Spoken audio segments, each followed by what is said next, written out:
In the name of the Father, and of the Son, and of the Holy Spirit. Amen. My dear brothers and sisters, I welcome every one of you for today's Gospel reflection. We are on 9th of November, Tuesday. Today the Church celebrates the feast of the dedication of the Lateran Basilica. My dear brothers and sisters, this is one of the important celebration of the Catholic Church, and we are proud to celebrate this feast of the dedication of the Lateran Basilica, which is considered to be the most important celebration in the Catholic Church. We know that this is one of the oldest church of the Western Church, and this is the church was gifted and founded by Constantine the Emperor, and it was dedicated by Pope Saint Sylvester in the year 324 AD. And we know that Pope Benedict XIII in the year 1726 is the one who instituted this feast of the dedication of the Lateran Basilica. What is the joy of celebrating this feast of the dedication of the Lateran Basilica? It is one of the first church founded wherein the Christians were called to worship God in public. So it becomes the mother of all churches. And we are proud to have churches because it is by the gift of God we have the presence of God to be realized in the temple of the Lord, the churches today. And therefore, this feast today is much more meaningful when I practice and cherish the joy of being in a church. So today the Lord has blessed so many churches, your own parishes, the churches that have been dedicated in our Archdiocese of Bangalore, throughout the world, throughout the universe. God has given the gift of the church. And we know that in the early churches, people were not having place to worship. They were used to go to the catacombs for the celebration of the Holy Mass. They were not allowed to have a public worship of the Eucharist. People used to go in the early mornings, in the middle of the night. So like that, people were having home churches. Their homes were turned into churches. That is how the picture of the early church we see. People were not permitted to have a common place of worship. Common place of worship was prohibited. There was a lot of persecution for that.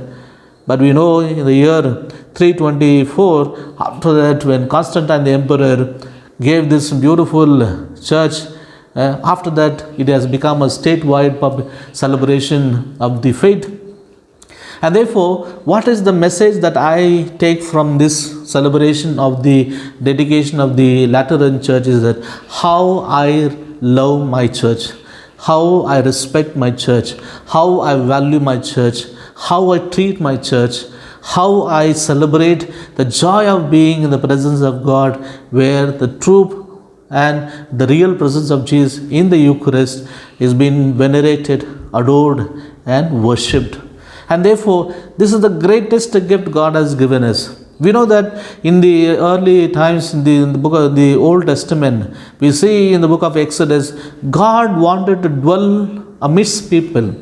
And therefore, we see that expression, God pitching his tent amidst the people of Israel. That means to say, God was willing to stay along with people. God wanted to give his presence to the people to realize that he is with them. He is a God and not a stranger. A God who is one with them. The God was living with them. Such was the greatness of God to show that his presence in the midst of people. And today the churches are the visible sign of God's loving presence. And therefore we are so fortunate to have beautiful churches dedicated for the special worship and veneration of the real presence of God. And therefore today I have to revalue myself. I have to evaluate myself. What is my relation with the church? How I am related? And how can I make my relation with the church better and better so that the joy of God is being fulfilled in the very life of the church.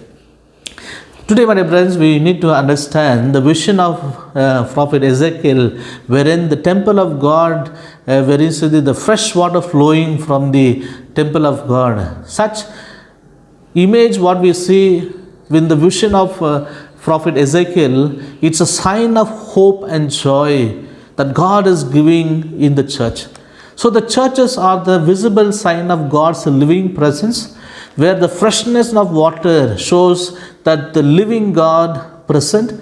God is living, and God, the living God, is giving hope. And therefore, every church is a visible sign of the living God. Every church is a visible sign of God's hope to the people. And therefore, such is the greatness that we need to cherish the joy of being with the living God. My dear brothers and sisters, every church, the church has a mission, and the mission of the church is to radiate and exemplify God's love. At the same time, it is the time where we see the church exemplifies the life of God and the unity of the Catholic Church.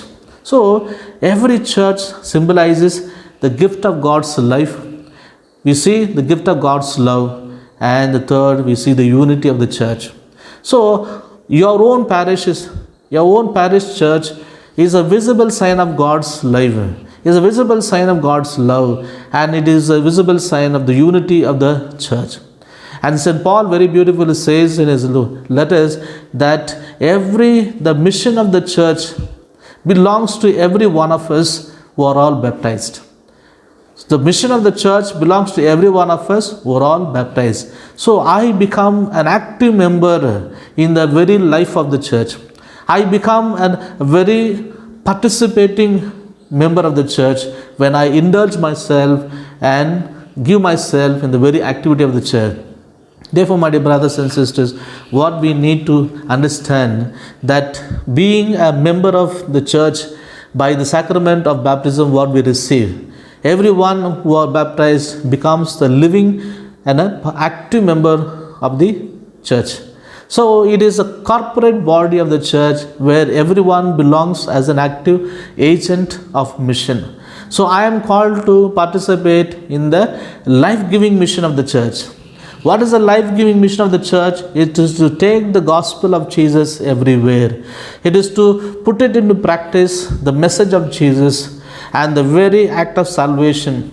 It has been celebrated every day.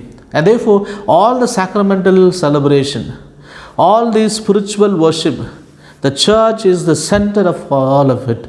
And therefore, I receive and I participate in the paschal and a mystical celebration of the faith in the presence and the very center of the church. So what a great fortunate we are to have the beautiful churches. Today, the entire world, there are so many churches.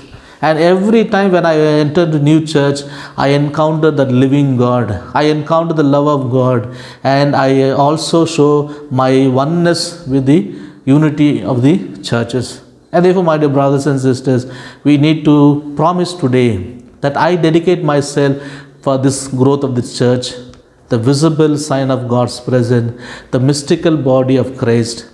At the same time, there are so many aberrations that are happening in and around churches. Today, churches are losing its value because we have totally changed our outlook towards the church. The church, as the very center of Christian life, today it has been replaced by many things. So, a lot of misuses are happening in the church. Today, I have to evaluate, shell out all the things that are considered to be aberrations, but at the same time, coming with the renewed vigor and strength to support and to see that the church grows forever and ever. Amen. The Lord be with you. May Almighty God bless you, the Father, the Son, and the Holy Spirit. Amen. I wish every one of you happy feast of the dedication of the Lateran Church. God bless you.